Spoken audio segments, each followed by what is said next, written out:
I did not expect the fallout from Tomas walking away to feel this personal. But the moment he submitted his resignation, I could already sense that something bigger had been set in motion, something quieter than an explosion but far more dangerous. The kind of slow burn that creeps into every corner of a story and refuses to let go. At first, it almost looked like defeat.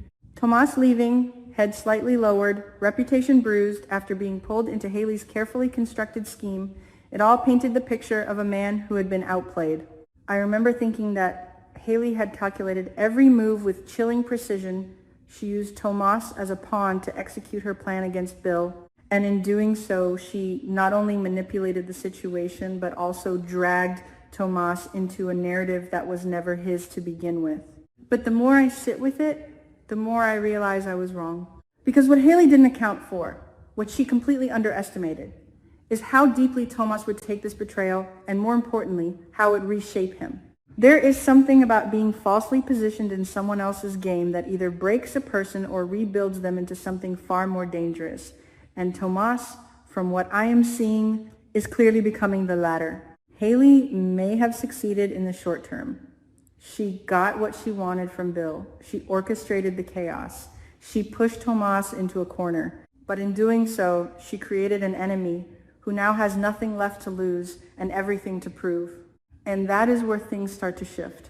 Because Tomas does not disappear. He resurfaces, not just anywhere, but at a law firm that carries its own weight, its own reputation, and more importantly, its own rivalry with Bill. That detail alone tells me this is not coincidence. This is strategy, this is deliberate, and this is personal. I can almost imagine the moment Bill finds out. It is not just about Tomas getting a new job.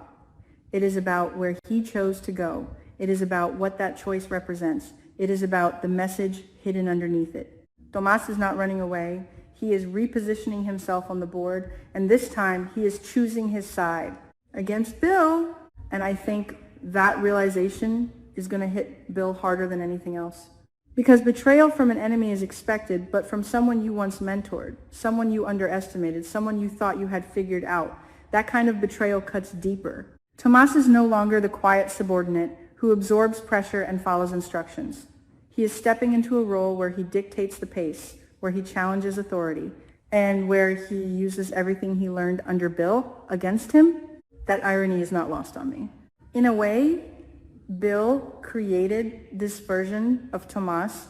Every lesson, every strategy, every ruthless tactic, Tomas has taken all of it and refined it, sharpened it, and now he is ready to turn it back on the very person who taught him. And if I am being honest, that is what makes this so compelling. Because this is not just revenge, this is evolution. The real turning point, at least from where I stand, is going to be Tomas's first case at his new firm. That case is not just another assignment, it is a statement. And the fact that he is representing a case against Madison feels anything but random.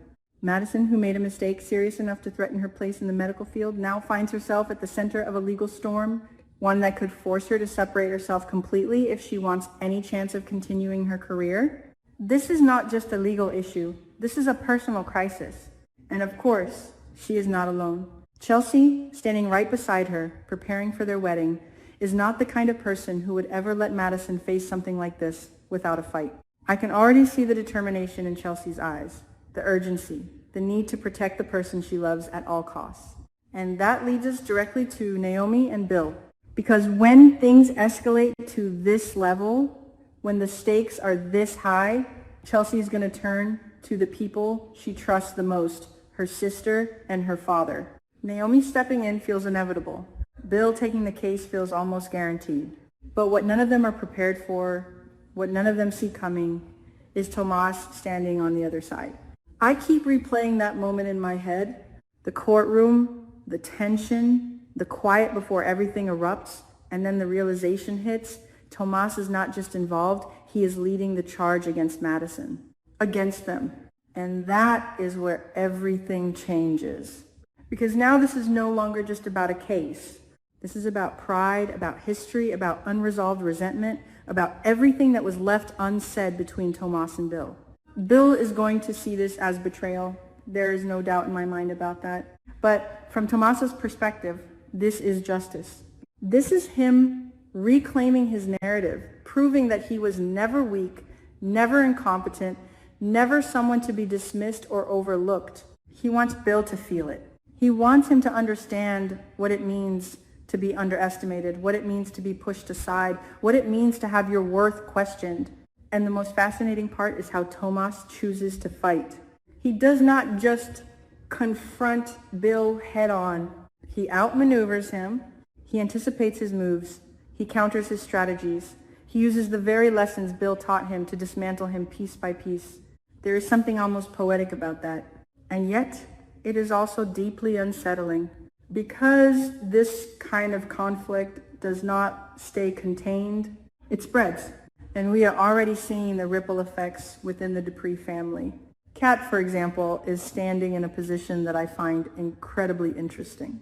While others are quick to believe Haley's accusations, while the narrative paints Tomas as someone who was complicit in the scheme, Kat is not convinced. She sees something different. She questions the story. She refuses to accept the version of events that has been handed to her.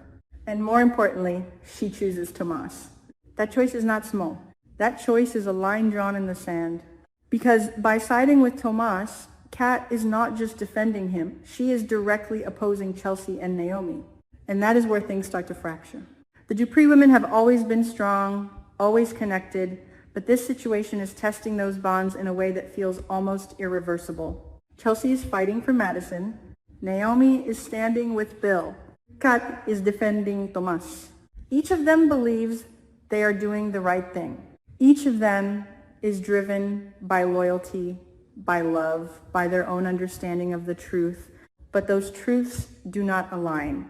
And when truths clash, relationships suffer. I can already feel the tension building, the conversations turning sharper, the looks becoming colder, the distance growing wider.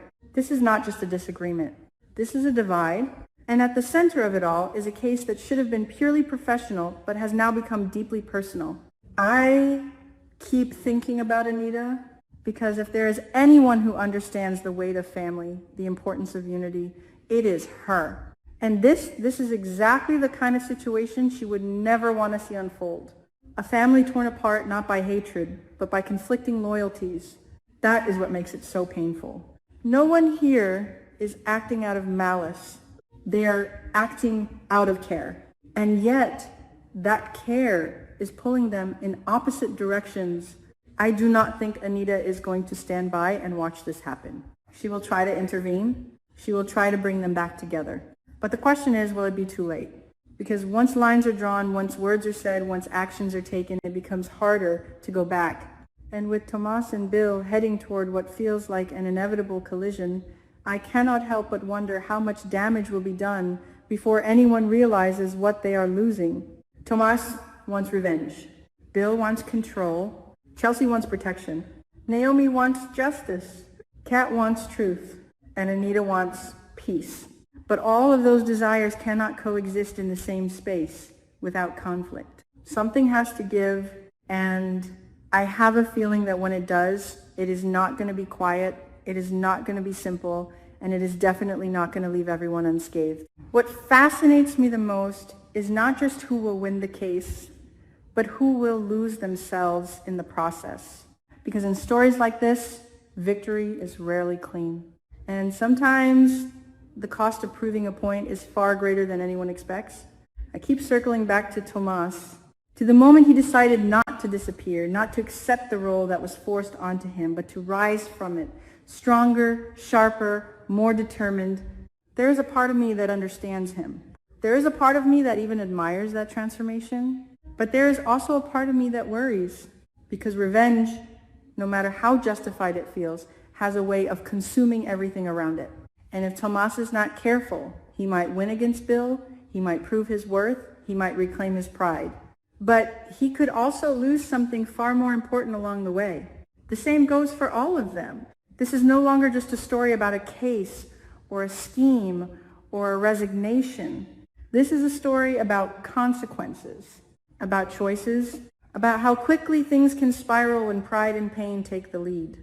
And as I watch it all unfold, I cannot shake the feeling that we are only at the beginning. The real storm has not even hit yet.